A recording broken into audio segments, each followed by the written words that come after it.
Welcome everyone. We're going to get started in a couple of minutes. Just letting a few more people join.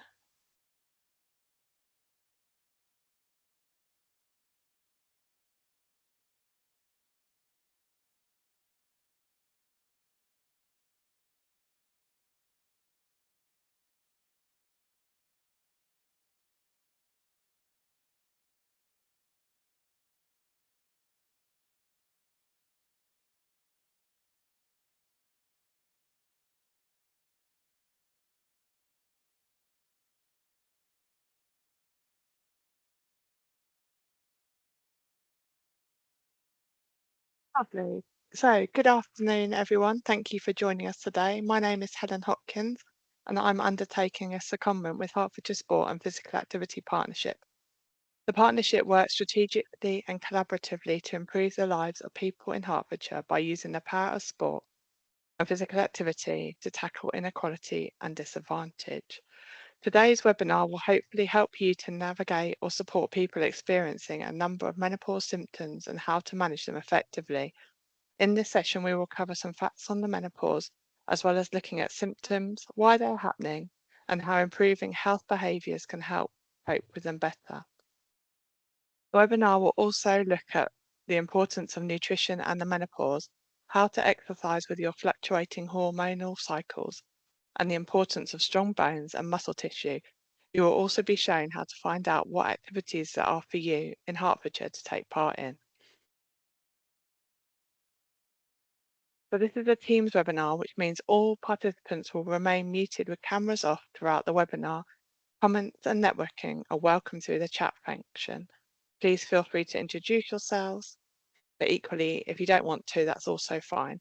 Thank you for all the questions you have already submitted. We will cover most of them in the presentation, but please drop any further questions in the Q&A function and we will do our best to answer them at the end. The webinar will be recorded and distributed to those signed up for the event. So we are extremely fortunate today to be joined by three brilliant speakers. Thank you to Juanita, Denise and Will for giving up their time.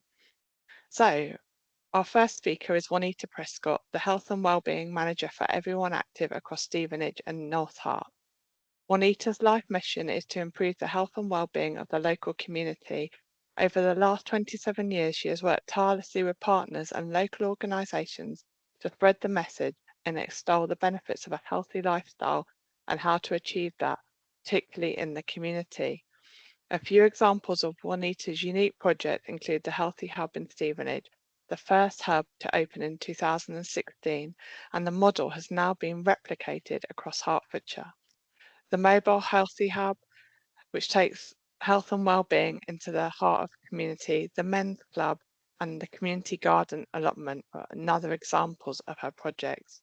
Specialist gym equipment consisting of anti-gravity treadmill and a seated stepper for those who are not able to use the traditional gym equipment due to medical conditions. This equipment complements the exercise referral scheme which has been running since 1999. Juanita has introduced many rehabilitation sessions, including cardiac, stroke, pulmonary and cancer over the years, which have helped thousands of people to enjoy the benefits of physical activity. Juanita has also organised community health and wellbeing days and health action days, which promotes health and wellbeing to the community. Not one to sit back and preach, Juanita is also a level 4 fitness professional and instructs a variety of fitness sessions. Over the years, Juanita has trained all age groups and abilities and is well known for her motivational personality. Juanita saw firsthand how women are suffering to cope with the symptoms that each stage of the menopause brings, many of whom are worried about their mental health, brain fog and weight gain. Juanita qualified in 2022 so she could provide a menopause support group which has been running in Stevenage once a month and recently launched in Hitchin. The sessions are funded, which allows women to take part for free. Feedback from those who've attended has been extremely positive. Welcome, Juanita. Thank you for that introduction, Helen. So hello everybody, thank you very much for joining us today. This is this bit where I get stressed because it's called technology. So I'm just going to go back to the beginning. Okay, so what we're going to speak about today, if I can get it to work, which I can't. I thought this might happen. Oh, there we go. So many of you going through the perimenopause, menopause, or postmenopause. It's all down to your hormones, what's going on. So the facts, approximately 1/3 of the UK women population are perimenopausal or menopausal. So that's a lot of people going through this time of their life, which can be really confusing, frustrating, and quite scary. And there are more than 30 recognised symptoms associated with the menopause. It's not all women aren't affected really badly. 1 in 4 will experience very few symptoms and sail through the menopause.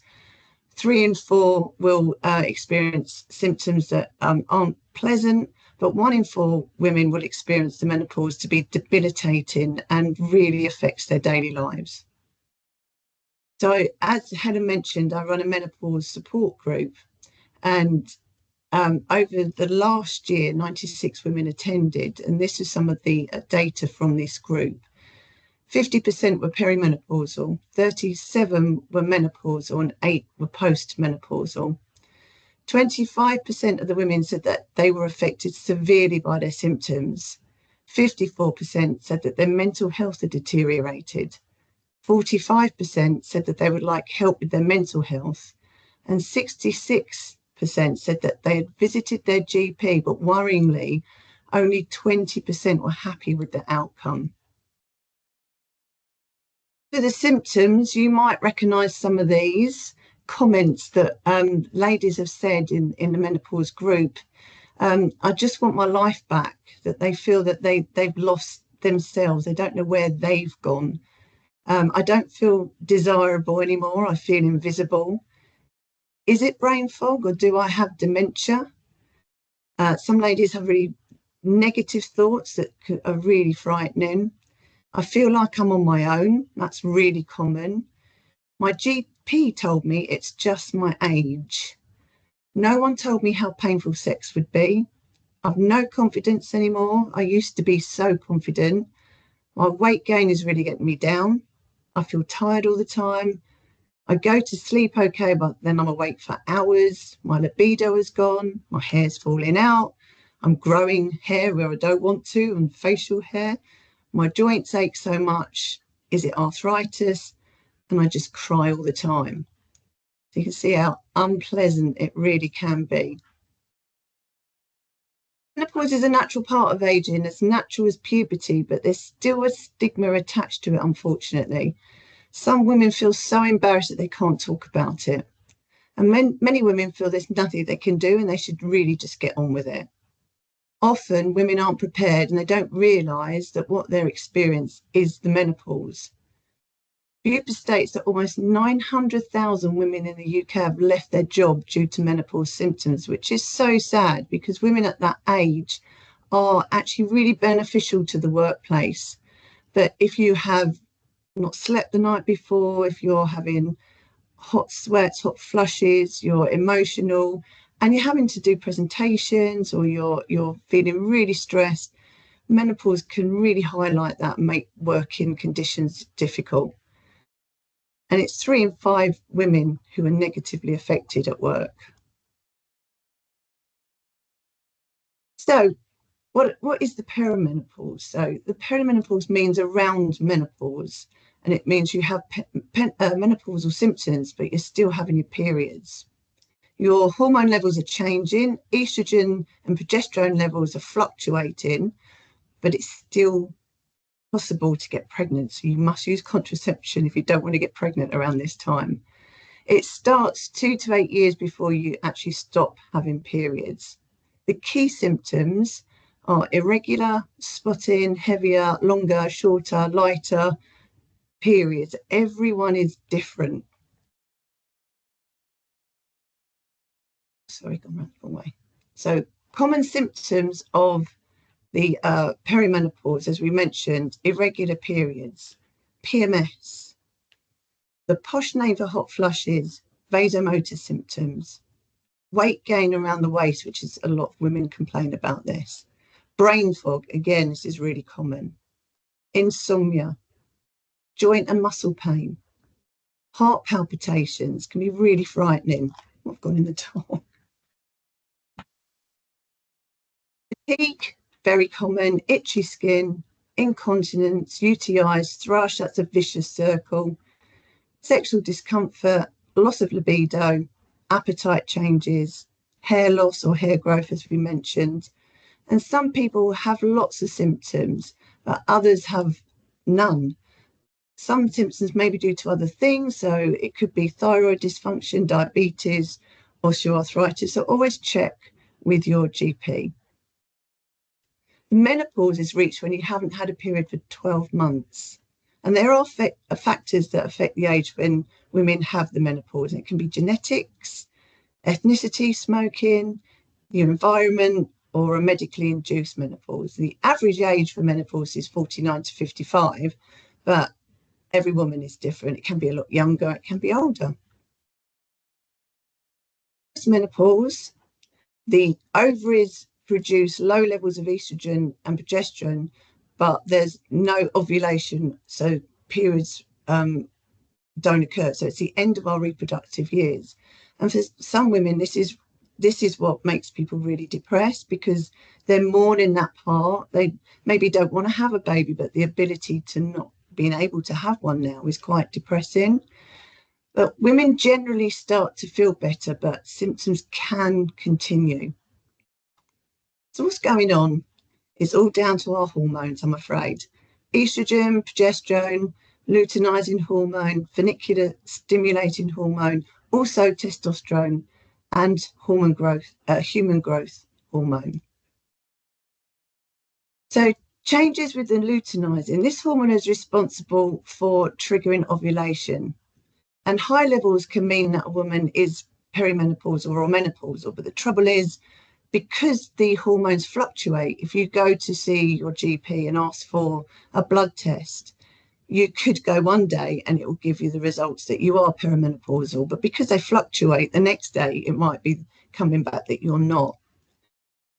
Follicular stimulating hormones, these stimulate ovulation, and these directly affect what happens to progesterone during perimenopause. Progesterone is released following ovulation. During perimenopause, no eggs are released, which means no progesterone. This affects the ratio between progesterone and estrogen, and it's the reason for your perimenopause and menopausal symptoms. Brain health. Progesterone and estrogen promote brain health and good regulations when in balance. So they are, estrogen is a neuroprotective, antidepressant, and anti-inflammatory. So what happens when a woman's brain is affected by hormones? You're twice as likely to have anxiety and depression. So we've linked with talking therapies in all of our sessions, and they offer a 6-week CBT online course that can help with poor mental health. So if you go onto their website, you can find information on the CBT course if you are struggling. Brain fog. This is not taken seriously, but it can be really a horrible thing to experience. Years ago, women were given a hysterectomy to cure them, but actually that made things worse. 60% of women reported having brain fog, so it is really common, and it can be extremely worrying, but it's completely normal. So you might find that you have trouble remembering words or names, losing track of what you were saying. Many women are concerned that they're developing dementia. The way to find out if there is a difference, if you come home from work and you lose your car keys the next day, you have the ability to backtrack your story. So I came home, I put my keys on the table, and then I moved them and they're in the drawer. So that's the difference between dementia. If you have dementia, you don't have the ability to backtrack that, which can be quite comforting to some ladies who think, I'm definitely getting on early onset dementia, but you have the ability to retrace your steps. So it's all down to those hormones again, but a healthy, balanced diet can help. Lack of sleep can make brain fog worse, and exercise can help as well. So try and be a bit more active if you're not already. So you can do things to keep your brain active. Keep a list of things that you do so you don't, or you need to do. So sometimes ladies find it beneficial at night to have a notepad or their phone so they can write down notes of what they've got to do the next day. Because then that, if you're worrying about things that you might forget, then that leads to even more anxiety and not being able to sleep. Keeping a diary, so you write everything down, electronic diary or a handwritten diary. You could use things like doing Sudoku, trying to just keep your brain working, learn a new instrument, learn a new language. But if it is really, really severe, then have a chat with your GP just to put your mind at rest. HRT could be an option. Aches and pains, headaches are common. For some, headaches linked to periods can disappear, but then some women develop them during the menopause due to the estrogen withdrawal. It's handy to keep a diary to see if there's any patterns or triggers. So it could be that it's caffeine or alcohol, fizzy drinks. Eat a balanced, healthy diet, and CBT can help if the headaches are due to stress. But if they're really bad, then do talk to your GP. Joint pains, very common, particularly on the hips and knees, and they can be painful and debilitating. So once estrogen starts to come away from the body, this affects collagen, and it not only affects how we look, our skin hasn't got that elasticity, but it also does that on your tendons and ligaments, and these become thinner and they become stretched, which can become really painful, particularly across the hips. Keeping hydrated and being more active can help. Eating a healthy, balanced diet can also help. So eating more protein and omega-rich foods can help to reduce joint inflammation. But if you're worried, check in with your GP to rule out osteoarthritis.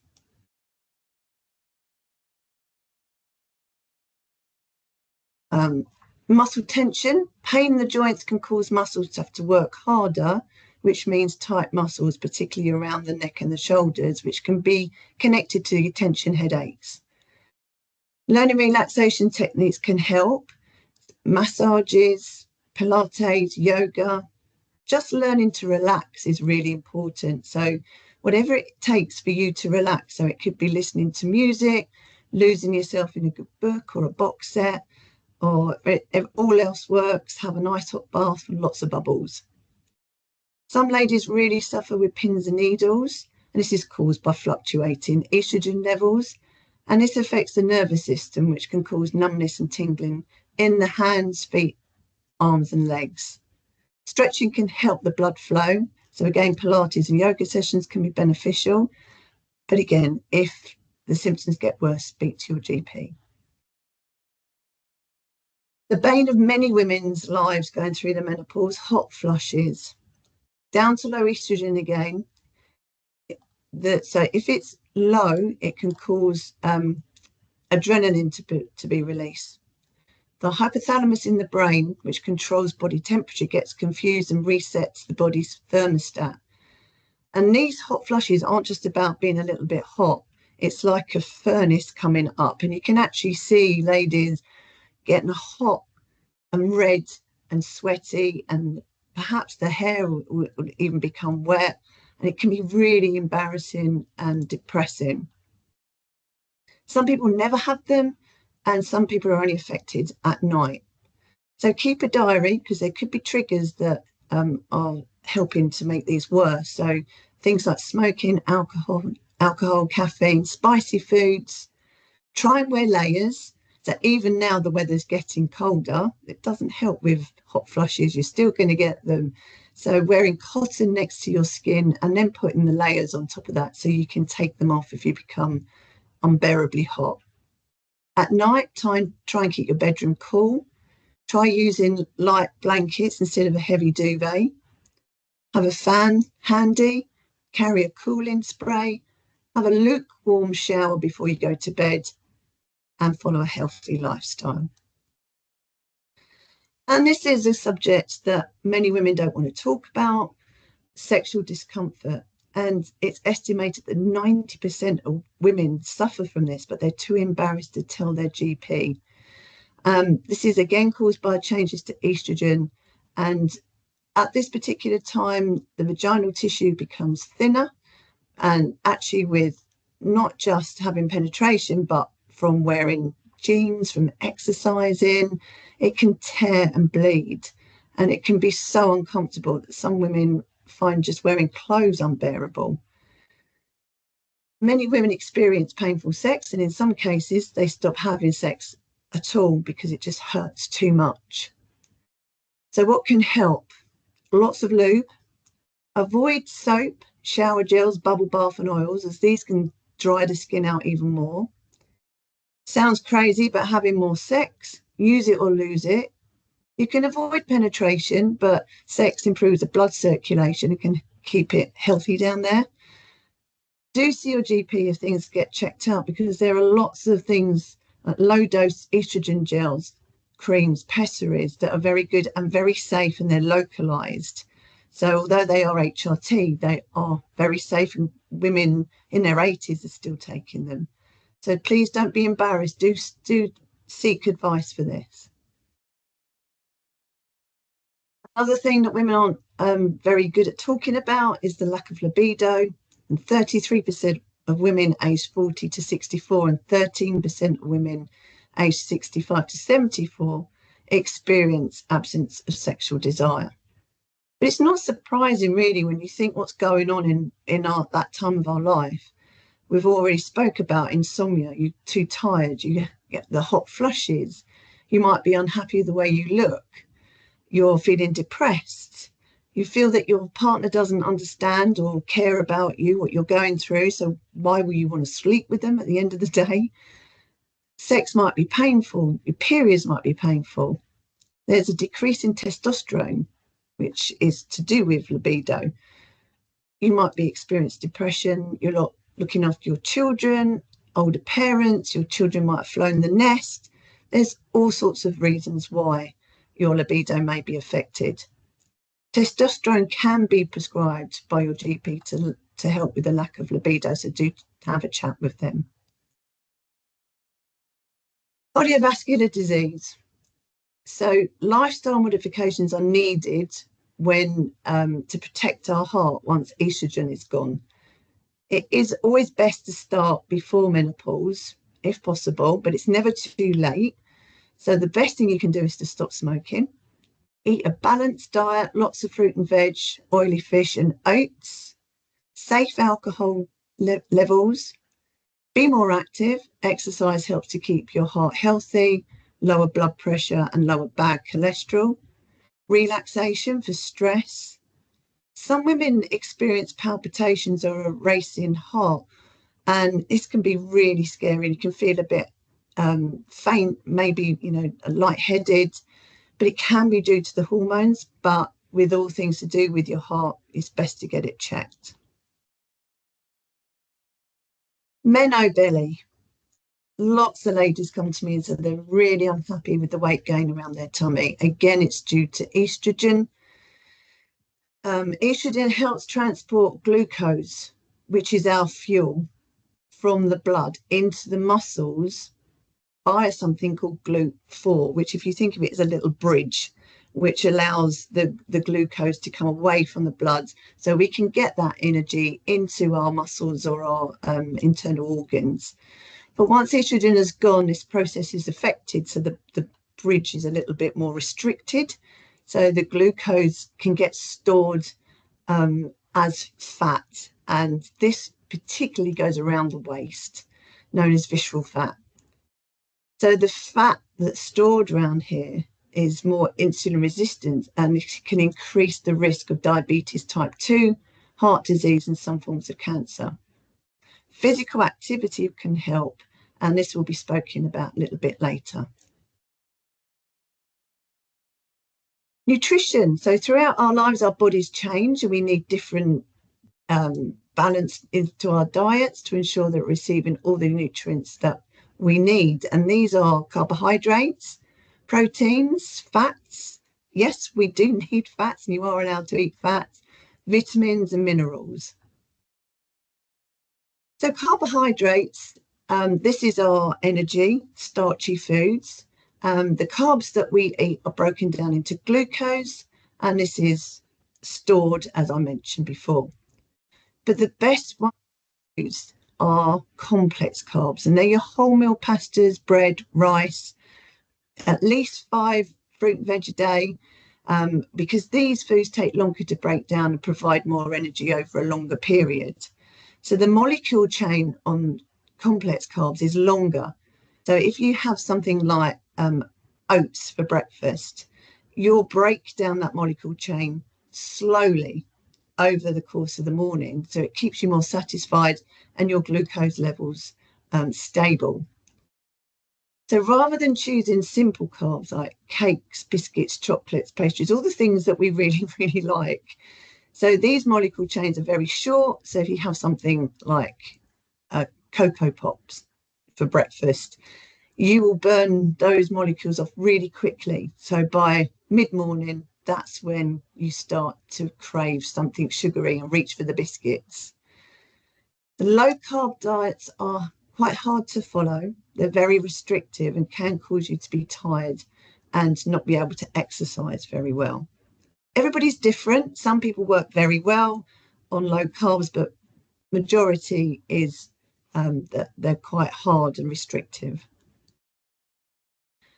We need fat for warmth, to protect our internal organs, for energy, and to absorb vitamins A, D, and K.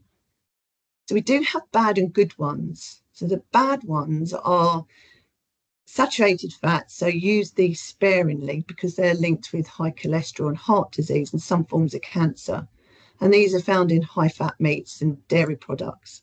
The really bad ones are trans fats, and they're linked to diabetes, heart disease, stroke, some cancers, so avoid them where possible. So these are the cakes, pastries, processed foods, fried foods. Now, I'm not saying that you should never eat these because we don't want to go on a diet because we know diets don't work. So just a 90%, 10% diet is recommended really. So 90% of the time you're eating a healthy, balanced diet, but 10% you can have your treats because otherwise, you're just going to crave them. And we do deserve a little treat now and then. What we need to eat more of is monounsaturated fats, and these help to improve the high cholesterol and lower the risk of cardiovascular disease. And these are found in nuts, olive oil, peanut butter, and avocado. Polyunsaturated are essential fats. We can't process this. We need to get them from food. And these are from salmon, herrings, soybeans, walnuts, flax seeds, as an example, and they're really good for our health. Protein, we need protein for growth and repair of our body tissue. So try to eat good lean protein at every meal. And these are found in the foods that are listed here. We don't need to have protein supplements and bars or shakes. If you're just in recreational exercise, then you just need to be able to have the amount that you need, which is recommended daily intake of 1.2 to 2 grams per your body weight per kilo for an active person. So once you've finished your exercise session, you don't need to reach for your protein supplement because don't forget they've all got added calories in, and if you're trying to lose weight, then it's not going to help. So looking after the heart, as we mentioned, there's an increased risk in heart disease post-menopause due to low estrogen and an increase in body and visceral fat, high cholesterol and high blood pressure. So it's important to take part in regular physical activity and to eat a more healthy diet. So oily fish, at least twice a week because they're omega-3 rich. Include whole grain, so fruit and veg, 5 a day, and oats to lower cholesterol and blood pressure. Nuts and seeds are monounsaturated and they help with heart and cholesterol protective. And soya-based food mimics estrogen. Cut down on saturated fats, alcohol, sugar, and salt. Always look at the food labels because they sneak sugar and salt into everyday foods Try not to add salt to your table. You only need 6 grams a day, which is like a teaspoon, and avoid the trans fats. Looking after the bones, post-menopause, there's a reduced calcium absorption and slower build of new bone, but faster clearance of old bones. And this can result in osteoporosis, which is thinning of the bones. Now, HRT can help. It won't build or help replace bone, but it will prevent further bone loss. So you can see a normal bone has got the holes in there, if you like, but the osteoporotic bones, those holes become bigger, which makes them more porous and easier to fracture. Particularly, your most common is the wrist, hip, and the spine. So take a vitamin year long, calcium through your diet. Eat dairy, green leafy vegetables, eggs, oily fish, milk, soy milk, seeds. Limit sugar and alcohol because this can make bone loss worse. Eat protein-rich foods. Eat complex carbs. Stop smoking and do weight-bearing exercise, which will be spoken about later on. Mental health, as we saw at the beginning, this affects a lot of ladies. Estrogen helps to regulate the hormone serotonin that makes us happy. Noradrenaline controls stress and dopamine, which keeps us calm. But post-menopause, the benefits are lost. So look at your carb choices to control blood sugar levels. Limit your alcohol. Moderate caffeine consumption. Increase omega-3 to build neurons in the brain. Low levels of vitamin D have been linked to low mood, so you can take a supplement. You could try mindfulness sessions, CBT. There's lots on offer on Google. You can go into mindfulness sessions, and as I already mentioned, talking therapies are running the menopause CBT courses. Exercise outdoors, even on days like today, there's still vitamin D from sunlight, although it's very weak. Address your stress factors, which can help with your mental health. Hot flushes. This is very interesting. 75% of women suffer with hot flushes up to beyond 5 to 6 years post-menopause. But 25% of Japanese women have hot flushes compared to 85% of women in the UK. And these women eat more oily fish and soya intake, which mimics estrogen. Which brings us on to hormone replacement therapy. So many menopause symptoms can be improved by, as we saw, being more active, eating a healthy, balanced diet, learning to relax, seeking help for low mood. But if your quality of life is really affected and you've tried everything else, HR could be beneficial. Only 14% of women take HRT in the UK. Many women are afraid to take it due to the negative health reports that have been associated with breast cancer and blood clots. But talk it over with your GP who specialises in the menopause. It can take up to 3 months for the benefits to be noticed, and it can take time to find the right HRT that suits you. So don't be put off if the first time you go down it doesn't suit you. Go back and speak to your GP and they will try another HRT with you. All symptoms don't disappear, unfortunately. You might still have some, but if you're still experiencing them and they're really affecting your life, please do go back to your GP. So thank you for listening. I hope you found that beneficial.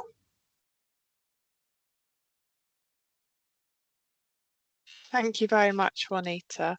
I am now.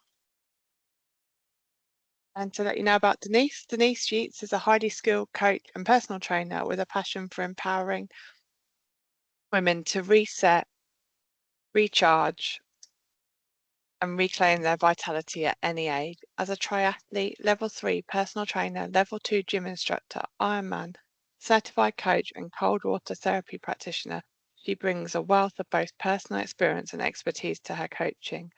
Denise tailors her coaching and personal training to meet the needs of women at different hormonal stages, empowering them to embrace their individuality and work with rather than against their unique physiology. Her dedication to women's health extends to her completion of Dr. Stacey Stim's Menopause for Athletes course, making her uniquely qualified to guide women through the challenges and opportunities presented by this life stage. Denise regularly delivers talks and contributes to podcasts and articles to share her knowledge and passion on the subject. She has also been involved with shaping the National Education and Support Menopause Programme created by University College London, which will give women reaching menopausal age a better understanding of changes happening in their bodies, as well as peer support from others going through a similar experience. Welcome, Denise. Thank you, Helen. Hopefully you can hear me, and I'm now going to, yes, hopefully you'll be able to see this as well. So give me a shout if you can't see me on full slide mode there. All good? Right. So yes, great to have been set up by Juanita there. Some great information there and stuff that I wish I'd known 8 years ago when I first started going through perimenopause. So today we're going to sort of follow on from that and go through some of the things to talk about when we're exercising during this stage and any stage in life, in fact. The startling evidence is that, or fact, is that only 6% of exercise research is done on women, meaning that 94% of all of the plans we've followed for most of our lives have been based around what suits men's physiology. Not a lot of surprise there sometimes. So today we're going to look at what's happening, a bit of a recap on the hormonal side of things, which Renisa so clearly spoke about, but how it relates to exercise. We're going to talk about some popular misconceptions about exercise, how to work with your changing hormones. That means training smarter, not harder, which is good news. And just touching at the end on the importance of fueling and hydration. And of course, then we'll all be coming back on to give our question, allow you to give your questions to us. So things which I'll hope to cover in the next little section are this thing that I see so many women saying, right, you know, as we've spoken about, got this menopause, didn't have it before, putting on weight. I'll do more exercise, or I'll start to sort of, if I do a run for however long, that's going to be better than doing one half the time. And this actually can go against us. Eating less, like severe calorie restriction, I'm talking about, and fasting is not always helpful, and we'll talk about why. Lifting weights builds bulk. Trust me, you'd have to be doing quite a lot of that to become, you know, like some bodybuilder. And it's too late, and it's never too late, which is great. A lot of my clients range from the age of 28 right through to 73 is my oldest client. So, you know, everything that I'm going to talk about today is relatable to any woman at any life stage. So to recap on exercise and how it relates to the menstrual cycle. So we're going to do a little bit of a whistle-stop tour of how a normal, inverted commas, menstrual cycle looks. And as we sort of said earlier from Juanita, there's those three main phases. The other thing is there are no bad days, and there's been a bit of a societal myth that women are weaker when they have their period. But we just sort of look at this graph here and you'll see how that works. And if we're talking, as I say, a normal cycle, but they can be much longer or shorter than this, we're looking at 28 days. You can see, and if we look particularly at estrogen in yellow and progesterone in purple, the main sort of contributors here to what's going on and how we train around it. In this low follicular phase at the beginning, this is when we have our period, and then through up to ovulation and beyond. So periods aren't the enemy. Can be hard to believe that sometimes, and that's if you still have them. Now, as I say, I'm 56, still going through perimenopause, so I find this kind of thing really interesting because although my periods are far from regular, I notice patterns of when I feel better and when I just don't feel like exercising at all. And so here's a little bit of an idea of what's going on. So in this low hormone phase, this is like the first few days of our period, we can actually take on high stress resilience. Not that we're all aspiring to be Paula Radcliffe, but I think she ran a world record at, I think it was the Chicago marathon when she had her period. So this is quite interesting. I think that it's not that we all feel like training at that time, and there's certain things we can sort of do to help get cramps and things, but the endorphins that are released as well, it can be helpful to exercise around this time. So we can do higher intensity workouts, whatever that means to you, and heavy resistance training, again, whatever that means to you. We also have more access to carbohydrates in our system. So what happens next is, as we go into this middle section, days 15 to 21, estrogen, progesterone are starting to rise, they're starting to peak, and that gives us less resilience to stress.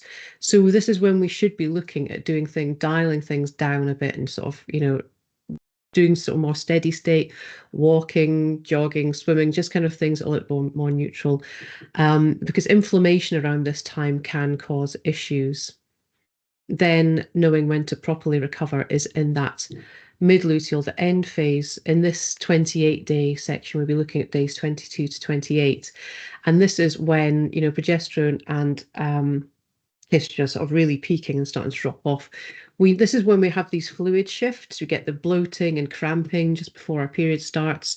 Really, we're thinking here about staying mobile, functional strength, just kind of dialing things right back down, keeping things quite easy. And you can take anti-inflammatories like magnesium, zinc, and omega-3 to help.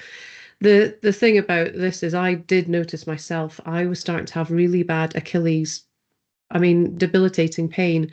Had scans and all sorts of things, and it wasn't anything to do with the exercise I was doing. It was the only recurring feature was this particular time of the month, or going through perimenopause, just before my period was due. So it's really interesting that how we should adapt what we're doing and be mindful of this. So knowing where you're at is very important, obviously. And Juanita spoke about tracking and keeping a diary in all sorts of ways. And this is really important, I think. I use an app, and I've recommended it to anybody I work with, and whatever stage they're at, because this Wild AI app, for people who are sort of tech savvy and like to use these things, it's really interesting. It's not just objective, like, their data, what's actually happening, but how you're feeling. And there's a myriad of things, and Juanita spoke about them, the kind of symptoms you might have: low mood, things like diarrhea, constipation, all these sort of things that can all go around what's going on, headaches and so on. If you start to just take a couple of minutes each day and track them, it starts to build a picture of what's going on for you. And it will also in the background say, well, what you should be doing is actually eating, maybe prioritizing protein at this point, or this is what's probably going on. And I think it's really, really helpful. So, of course, during perimenopause and going into menopause, that nice graph that we had before is now going all over the place. We can't tell. There's peaks and troughs of estrogen and progesterone that are just, we can't really sort of track it too much. But this is what's sort of given this sort of chaotic effect and all these symptoms we're having. And then as it starts to, and again, this is a very broad brush, 5 years pre and post, whereas actually, well, I'm testimony that it can go on longer in perimenopause than that, or it can be shorter. And then as estrogen starts to drop off, again, to sort of recap what Juanita was saying, estrogen is dropping. This means our ability to build lean muscle starts to drop, our insulin resistance goes up, and this again is that visceral body fat happening. So the knock-on effect of that is that our strength goes down, our power goes down, our bone density is declining, inflammation and joint pain, and cortisol, the sort of stress hormone, which isn't to be vilified. It has its place, and we need cortisol for that fight or flight response. We need cortisol to wake us up and get us going in the morning. But during this time, it's starting to circulate more freely through the system, and this is when we start to get a lot of effects of these other effects that are going on. So I would urge you to think about, what are you fit for? Now, not everyone wants to run a race, do a marathon, do a, Ironman or whatever, but you want to be fit for life. And I think you want to be fit for being able to, as frankly, get up and down stairs, out of a chair. Keeping our strength is really, really key to be able to do anything that we want to do in everyday life. And some interesting facts are that women have over half of their lean muscle mass in their hips, thighs, and glutes. So that's in the bottom half of their body. I think it's about 70%. So this is why it's really important that we kind of hold on to it. Yet from the age of 30, this lean muscle mass starts to decline at a rate of about 3%, and that increases to 8% per decade as we age. So this is why it's so important to try and hold on to this. We also have a wider Q angle, they call it, which is the angle from the hips to the knees, which can result in higher knee issues because there's more tension down the sides of those muscles in the legs. And this is some interesting research they're starting to find why there's more recurring issues with women and their knees. So, bit of a startling fact, and Juanita spoke about osteoporosis, but it's almost 22% of women aged 50 years or over have osteoporosis. That's in the UK. And about just under 14% of them are likely to suffer from a hip fracture in the remainder of their lifetime. And I have seen this in friends, colleagues I know who start to suffer more and more fractures, having to get their bone density checked. And we'll talk a little bit about osteoporosis on its precursor, osteopenia, and exercise a little later on. So again, I want to reiterate that it's fit for life. We want to hold on to our power. We want to hold on to our strength for sure. And proprioception, which is that great word, which is about where we are in space and time, which is so important as we age. So we don't want to be starting to be at more risk of a fall. So it's time to reset, one of my good words I like to use. And the sort of 4 pillars I think about are resistance training, and that is at the top of the list for a reason. If there's anything you're going to prioritize, this is the thing that you need to think about, in whatever form that comes in. Higher intensity intervals and plyometric and functional movements are 2 areas you might think, oh, that sounds a bit scary, but actually I'll talk you through it and how that can be done, which is much more effective for you than long mid-zone sort of workouts. And when you're doing that sort of cardio stuff, which is quite a lot of people just enjoy long walks, maybe a bike ride, something like that, swimming, then keeping it in that low heart rate zone. And this is what a lot of people are getting wrong. They're exercising in a bit of a no man's land.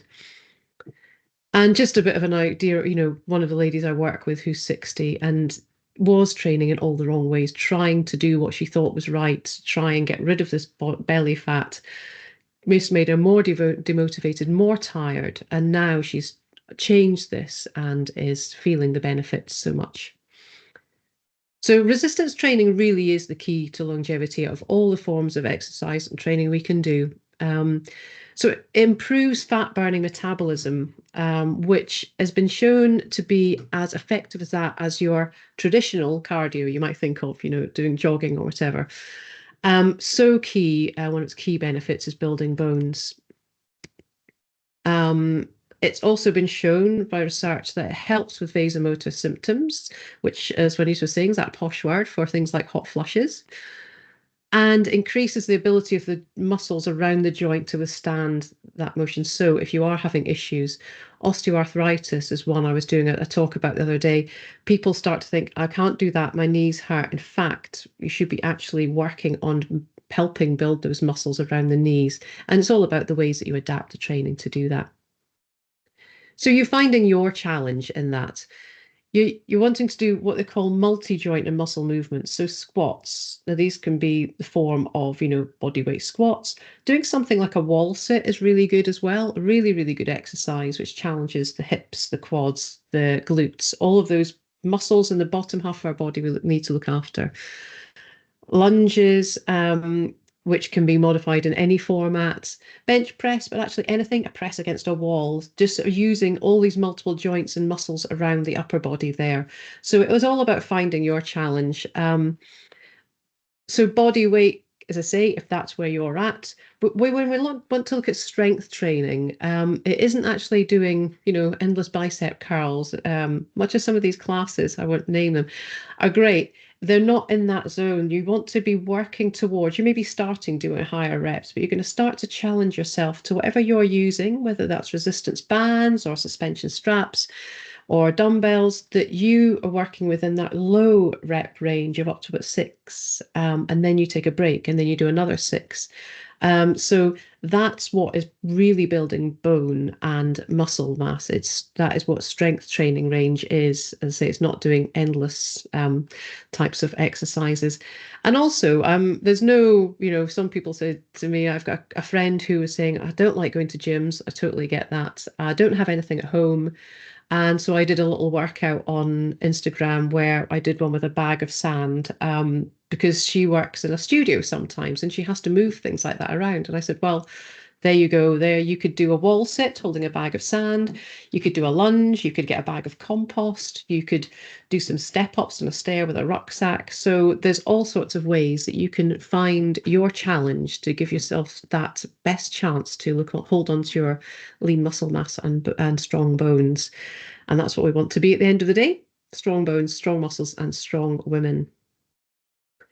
The other thing, as a thing, is that a lot of people get into this mid zone of, oh, if you think about, not to get too technical about heart rate zones, but if you're doing a walk or a jog or a bike ride and you're doing whatever it is, but you can't talk, that's actually, you're in a sort of mid zone or too high a zone to be getting real benefit. And what's actually happening is cortisol is actually circulating even more.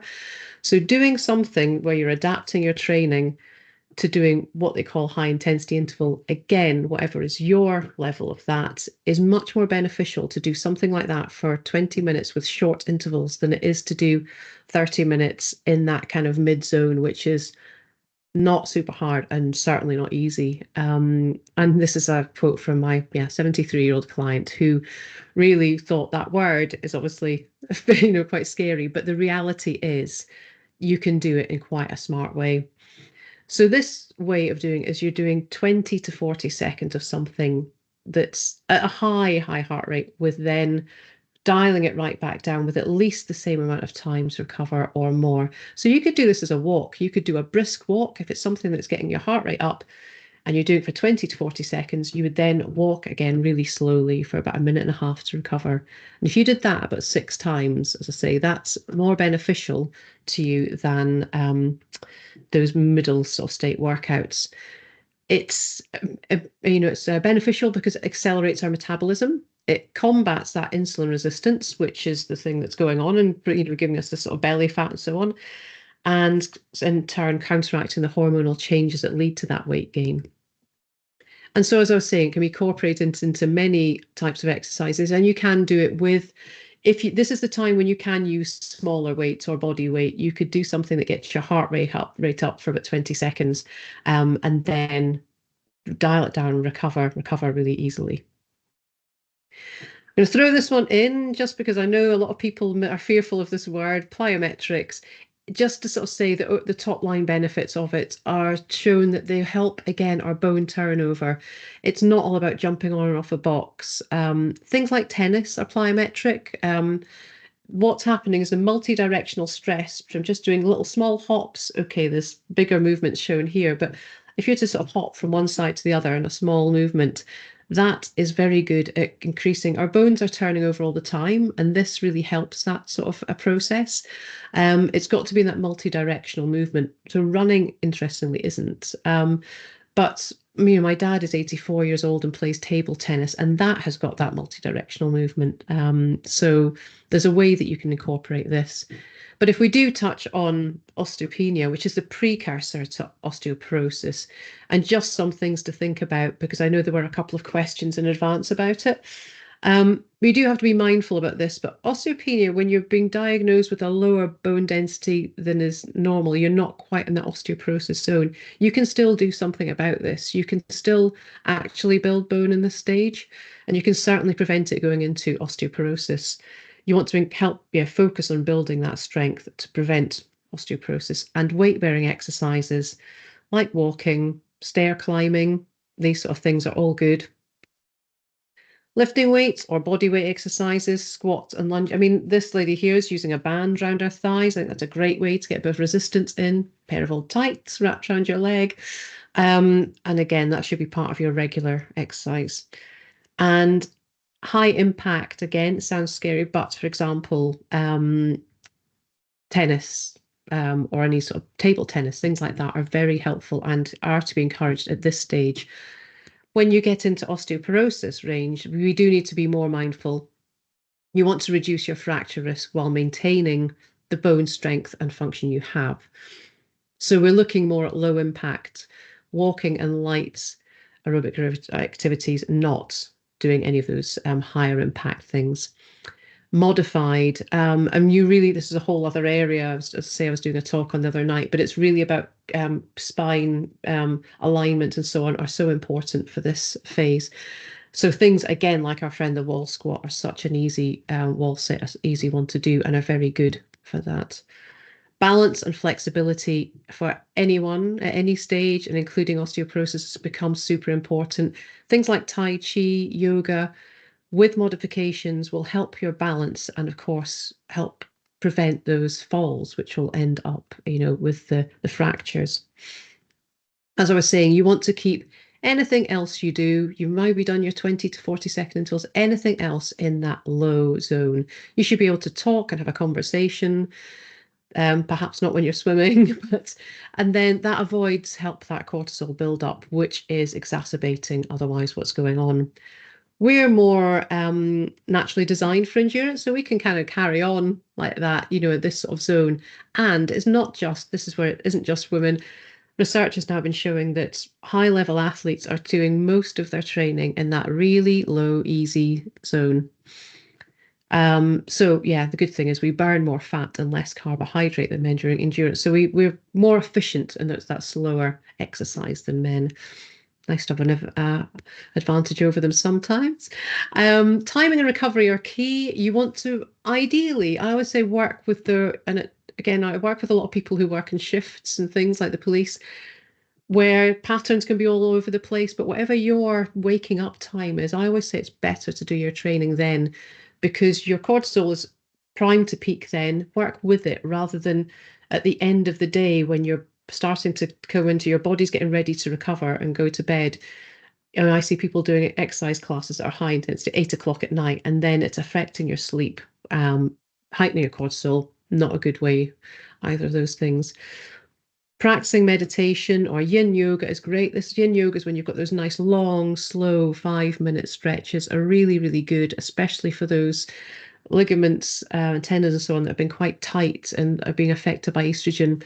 Help you get into what's called the parasympathetic system. So as Juanita was saying, stress is becoming more prevalent, being exacerbated by cortisol during this time. You want to do as much as you can to make sure, particularly as you get towards the end of the day, that into that sort of more relaxed state.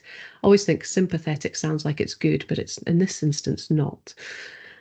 Good pelvic floor health is key. I know it's something that puts people off doing any kind of jumping or hopping type movements, but I would really encourage you to do get some pelvic floor exercises into anything you do. And everyone knows that, we could be sitting here right now, as I am, doing some clenching exercises to work on that pelvic floor health, or you can see physios who specialize in this area. You don't want that to sort of, derail what you want to do to stay active.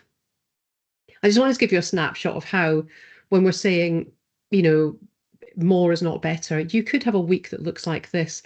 All I'm saying here are you could be very efficient. A lot of people think they need to go to the gym for an hour. Well, you could, or you could split 20 minutes each day.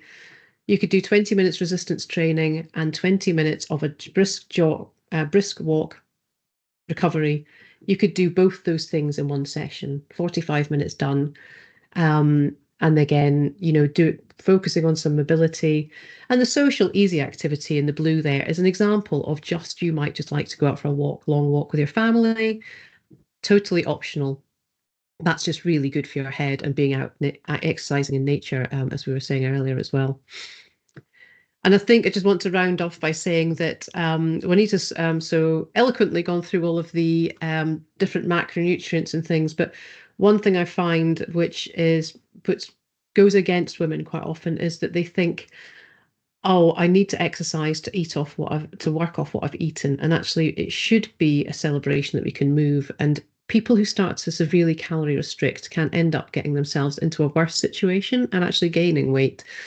So think about making sure that you get adequate calories in. I'm not a great fan of talking about calories all the time, but at the end of the day, a lot of people work with apps like MyFitnessPal, and they set them at a 1,500 calorie intake per day, which is barely enough to let us survive because our body needs all of that energy to function, let alone do exercise, it can actually make things worse. So things to think about are particularly around if you are exercising. We have, interestingly, again, another female quirk, 30 minutes to really properly utilize protein after exercise. Men have about 2 or 3 hours. So if you are doing exercise, try and have something protein rich within half an hour of doing that exercise to really give yourself that chance to rebuild the lean muscle and bone. Getting all of the right macronutrients, as Juanita said, the fats, the carbs, and getting good gut health, a nice variety of foods. Hydration's an interesting one as well, because despite the fact a lot of us will be having hot flushes and sweating, we don't have the same thirst response. So you shouldn't always rely on drinking to thirst. It's just some quite interesting science behind that. Women can be prone to being dehydrated at this stage. So always use your colour of your pee as a good indicator, and it should be that pale yellow sort of straw colour. And one thing I want to sort of finish off on is talking around the food side of things. Fasting, there's such a fad about it at the moment. And it's all over social media. Everyone thinks, well, if I eat less, then that'll be better. And what you should know about that is actually we have an increased sensitivity to energy restriction and hormonal regulation. So at this time of life particularly, and they've been doing more studies on women in general, that fasting is not great for us. In fact, what it's doing, it is worsening symptoms. It can have a negative hormonal impact. It's actually increasing our stress response, increasing our cortisol, which in turn leads to weight gain, which is absolutely not what we want. I was doing an interesting webinar the other week with a friend who's a nutritionist, and she was saying how she's actually seen that firsthand with clients, women who have severely restricted their calorie intake, actually gaining weight. And at the end of the day, fasting, give yourself a 12-hour time to not eat, and your body should be recovering like that. But at the end of the day, that is stopping eating at 8 o'clock at night, perhaps not eating again till 8 in the morning, and that's why it's called breakfast. So you're breaking your fast then. That's the kind of fast you need, and you should then be keeping your energy levels topped up throughout the day. So just hopefully I've rounded off some of those misconceptions. More exercise is not necessarily better. You need to be working smart in what you're doing and just really thinking about, doing that effectively. Eating less and fasting will not help. Lifting weights does not build bulk. It's just keeping your lean muscle mass in check, stopping that decline, helping build bones, and it's never too late. So I'll go back to Helen.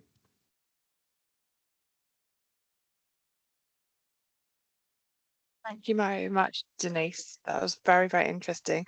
We are going to come on to questions right at the end. So for our final little slot, I want to introduce Will. Will is the strategic lead for health at the Heart Sport and Physical Activity Partnership.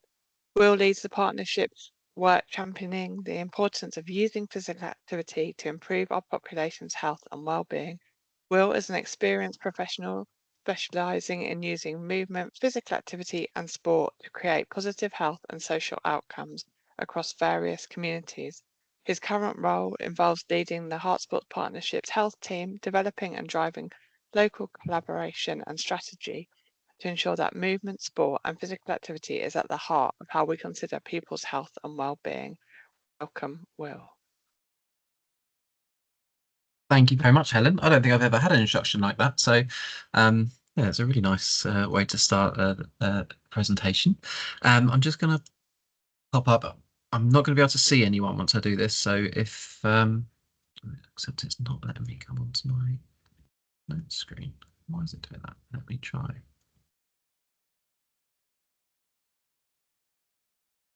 It's frustrating. Okay, can I click on this way? I can. Right, I'm not going to have any of my notes, but we'll see if we can get through this. So, yeah, I've been asked to come along to talk about moving more. I'm straight off the bat, I'm not a menopause expert. We've had 2 fantastic talks from people already, with some fantastic insights, and I've already learned loads today. I'm really glad that I was invited to come along and talk. My expertise is much more around how we can connect people to opportunities. So you might have been watching both of those presentations and thinking, you're getting really inspired. This is something I want to do, but how on earth am I going to find out where my local yoga classes, or if I should do a HIIT class, where might I do that, or are there any resources that can help me do this at home? That's where Moving More should be able to come in to help you connect to all those different resources and things that are going on around you. So the main thing we're going to be talking about is the Activity Finder, which is something that uses live data to collate all of the in-person activities that are going on in your sort of immediate geographical area to help you find out what's going on, and then also just improve knowledge of how to access them, how to book on, if they cost any money, those sorts of things. But there are other sections as well. So this is all hosted at a website called Moving More. It's the hyperlink is at the bottom of the screen, is movingmore.co.uk. And as you scroll down that first page, you'll also find a section on Moving More at Home. So again, it was mentioned about lots of different activities that you can do at home, and that section of the website has different resources that you can engage with. So that might be videos that you can exercise along to. It might be written resources that you can print off and follow the instructions for, or there might be some live classes and those sorts of things that you can do. So you are still engaging with other people, but from your own home. There's also, and I was reflecting during the presentation that I think we might have called this the wrong section. Well, called this section the wrong name on Moving More, because we've called it information for professionals or information for healthcare professionals. It might be on the website, but this is basically resources for people to find out how to be active within specific circumstances. So that might be a specific health condition, it might be a specific stage of life, and there is a section in there around the menopause. So there's different resources within there. I know it's quite heavy at the moment on osteoporosis that was mentioned in that last talk, and through watching those talks, I think there are some more bits that we can get on there, but there's definitely a section there that you go on and find out some resources about being active with menopause and things that you can follow up on. We've also got a section in there around stories, so you can read about different people have used Moving More and how they've become more active using it, and some of the benefits that they might have seen, or stories about specific activities that might be going on in your area that you might want to learn more about. There's information about the web-based app that we've turned it into as well now. We're going to get onto that in a slide in a minute. So it's mainly on a website, on a web link, but we've also got an app, so you can have it on your phone or your tablet, on your desktop background, and so it's something you can click on to use the Activity Finder sort of more than once if you want to come back to it. And then also there's a bit about widgets and stuff which we won't go into today, because it's all about sort of technical website developments and those sorts of things. So the Moving More Activity Finder, as I said, is the main thing that we're going to be talking about. We drive at HSP, so we were at the Heart Sport and Physical Activity Partnership, but it is funded by Hearts County Council Adult Care Services, and the Hearts One GP Federation are very much linked into driving the Activity Finder forward as well. But also it's integral for us to mention that the real key to success is how that there are hundreds of different physical activity providers that are using the Activity Finder to publicise their activities and opportunities. So it really is a huge collaboration as a tool. The main outcomes that we're trying to achieve with the Activity Finder, and the main one of that is that number one there. So it's for residents or people that are working with residents. So it might be a neighbour that you want to connect to an activity. It might be that a GP is working with a patient that they think should be more active, or anyone that's working with another person, essentially to improve awareness and access to the physical activity opportunity.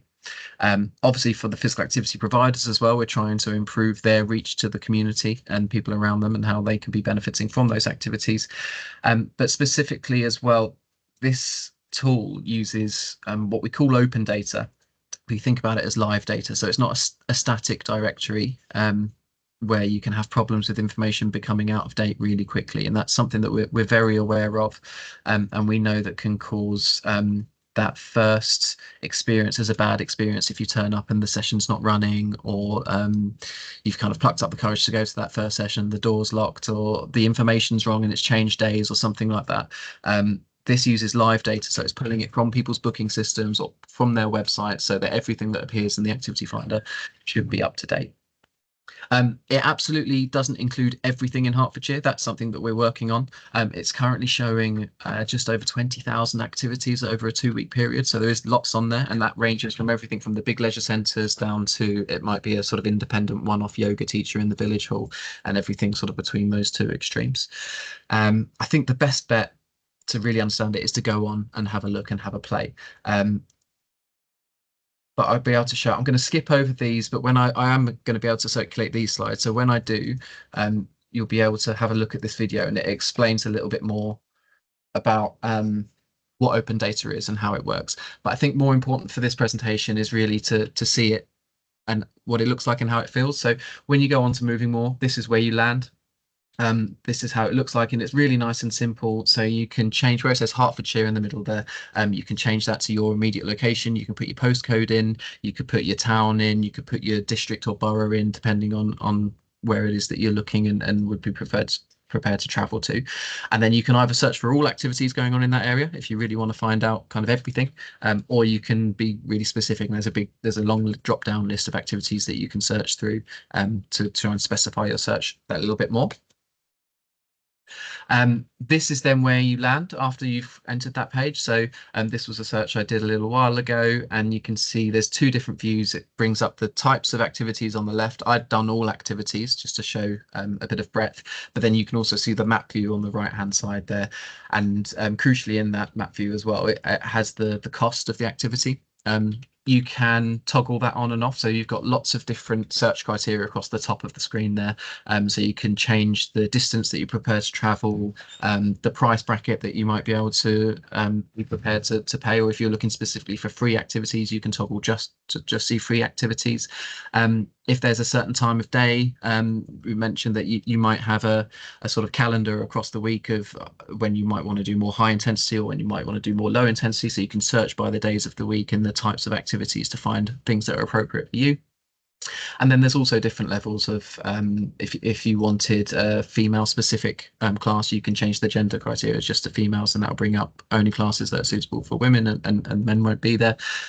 Accessibility issues, level is the intensity, so you can set that to high intensity if that's what you're looking for, or something that's much more lower and a gentle pace.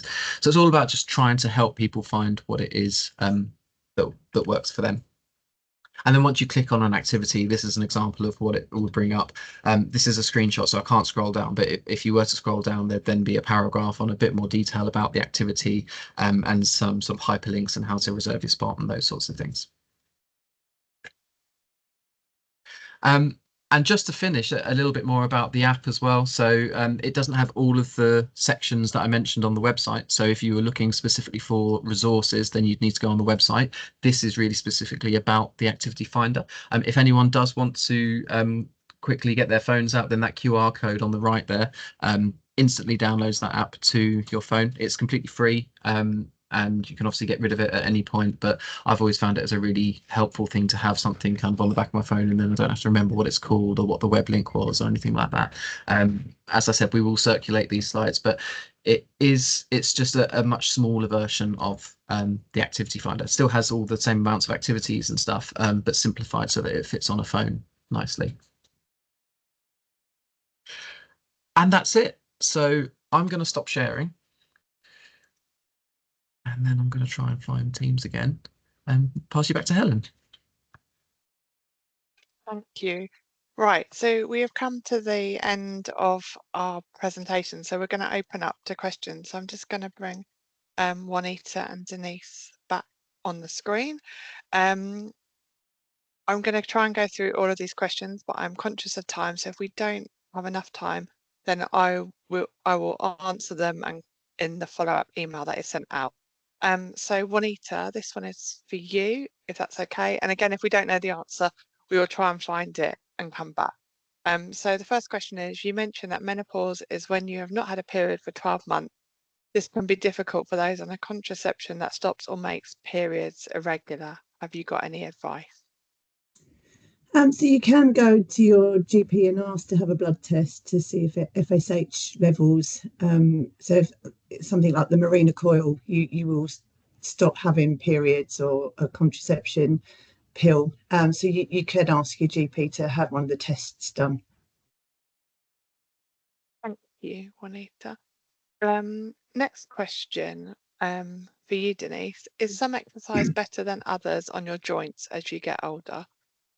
Definitely, I would say the one thing you should prioritize throughout our life is the resistance training. And so, as say, if some people, as we mentioned, might have what they say bad joints or osteoarthritis, you can still modify that. So, as I was saying, the example of like the wall sit, strength training is the thing that will be your biggest go-to. That's going to help your muscle and bone health throughout your life. And everyone should be doing it throughout life. But as we know, we're starting to lose that from the age of 30. So keeping on top of that, the resistance training is the key exercise you should be doing. Yeah. Juanita, back to you. Do you have any tips for lowering bad cholesterol? Physical activity is one of the main things. Also looking at your diet. So as we mentioned in the presentation, to eat more fruit and veg. Oats are really good for helping to lower your cholesterol. So it's missing out all those trans fats and saturated fats and eating a more healthy, balanced diet. But physical activity definitely helps with lowering cholesterol. Okay. So maybe for Juanita and Denise, what if you experience symptoms and your GP says you're too old for HRT? Either of you have a steer? Go and see another GP. Yeah, I agree. I think that's definitely. I had to go to a few GPs before I found the one who was apparently the menopause expert in my practice. And there are people as well who are like do medical herbalism, which I found helped me quite a lot in the sort of first stages of perimenopause. So there are alternatives as well that you can look at. Juanita, can everyone active offer any meno-specific classes? So there's nothing you can label a meno specific. It's as Denise was saying, anything where you're doing resistance. HIIT classes are in a lot of places, and as Denise said, you don't have to be doing full intensity sprinting to do a HIIT class. You can just do it, taking it out of your comfort zone and then going back into a low level. So any classes where you can always speak to your instructor beforehand, or if you're going to go into a gym, inform the instructor that you are going through the stage of your life, and they should be able to provide you with a program. But any class you'll be able to adapt to, as Denise said, the benefits of resistance training and HIIT. They should be in all centres. Thank you. So maybe for both of you again, for those of you who are already quite physically active, how much more activity would be recommended?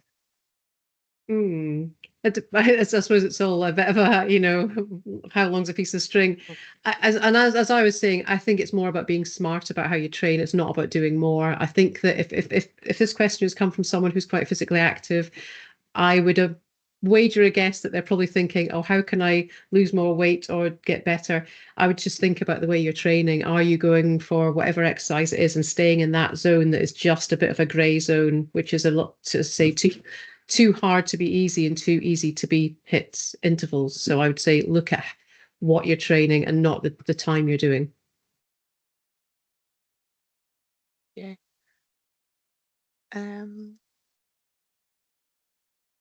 going on the contraceptive pill help, or is it just an old wives' tale? It can help, particularly with irregular periods, flooding, mood changes. Some women really have, it is beneficial to go on to the contraceptive pill, but again, it's a discussion with your GP. I'm just going to check. So I think we've got a question in the chat as well. Oh, yes, we do. What can help to manage perimenopausal flooding? As I mentioned, the contraceptive pill can help. Physical activity can help sometimes, and looking at your diet as well. I'll just give it few more seconds in case anybody else wants to add any questions before we finish.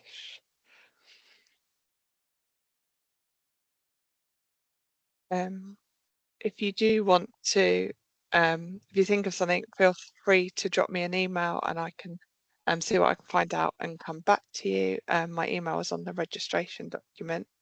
But that's just all that leaves me really to say is thank you so much for joining us today. Thank you again to our 3 amazing speakers, to Will, Juanita and Denise. And I hope you've all found it useful and enjoy the rest of your Fridays. Thanks. Thanks, Thank you very Helen. much. Thanks, you. everyone. Thank you.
Oh, you're on.